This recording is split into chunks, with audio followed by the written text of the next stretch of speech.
3 decades, the people of Iraq have suffered.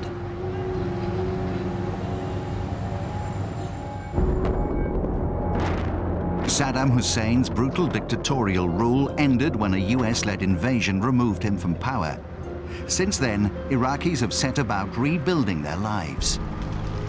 But 7 years after Saddam's rule ended, the birthplace of civilization is still struggling to emerge from the darkness of civil war. Terrorist attacks have become less frequent over the past 2 years, but there have still been more than 1,700 suicide bomb blasts in the country since 2003. Each one brings a tale of devastation and the loss of innocent lives.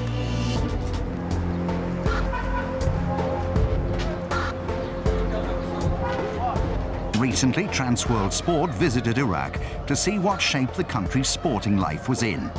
The first of our reports looks at the way football has remained Iraq's most popular sport throughout its turbulent past.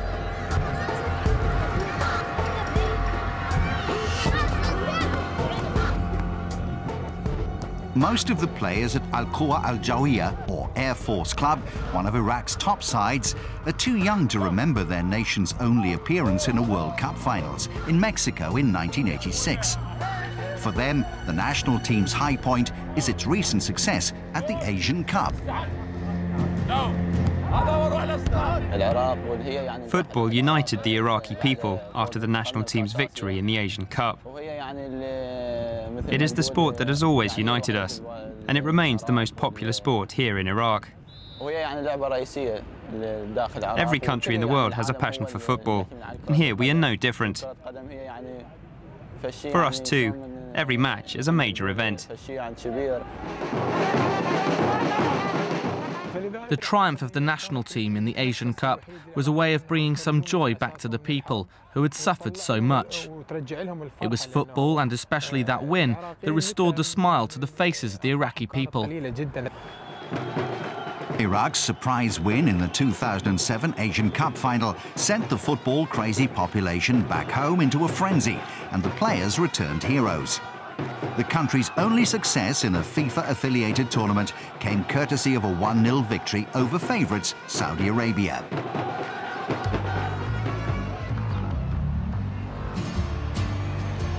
It was hoped that the victory in Jakarta would signal a new beginning for Iraqi football. Last year, the national team played its first home match of the new era against Palestine in front of 50,000 fans in Al-Sha'ab stadium. But the newfound confidence didn't last long. Political infighting and interference from the Iraqi Olympic Committee led to a FIFA ban from international competition. In March this year, though, FIFA lifted the ban. Now, football in Iraq is getting back to full strength. The domestic scene is more structured than ever, with Al-Jawiya one of 18 teams that play in the country's Premier League. And the problems that have beset the sport here recently pale into insignificance when compared to how the sport used to be run by one of Saddam's sons, Uday. Then it was not uncommon for sportsmen to be attacked and jailed for poor performances. Razak Farhan is club captain at Al-Jawiya. I think in the past, the psychological pressure that players were subjected to undoubtedly had a negative impact and caused them great anxiety.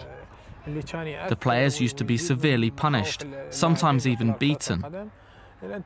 Many things went on that were so damaging to football and to footballers here. The big difference now is we have freedom, something that was lacking in the past. Some areas haven't changed hugely, but now any player is free to play football, to turn professional if he wants to, and even travel abroad. One man who has recently returned to the domestic football scene here is Sabah Abdul-Jalil, who's head coach of Al-Jawiya. After nearly 15 years coaching abroad, he felt conditions were right to return.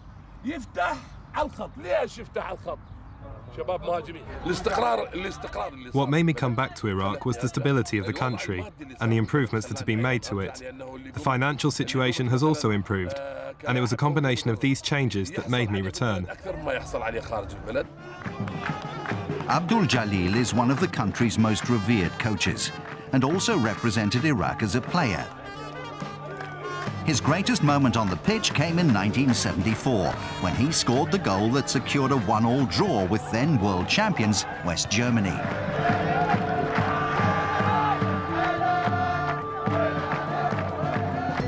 He's enjoyed plenty of success as a coach and led his Al-Jawiya side to a runners-up finish in the top domestic league this season, behind Erbil FC. During our visit to Baghdad, Abdul-Jalil was overseeing his team's match against mid-table Zakho. In particularly impressive form, the home side dominated the match from start to finish.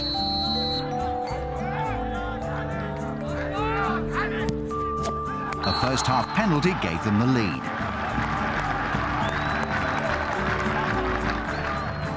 The second half saw 2 further goals without reply, as Al-Jawiya won easily.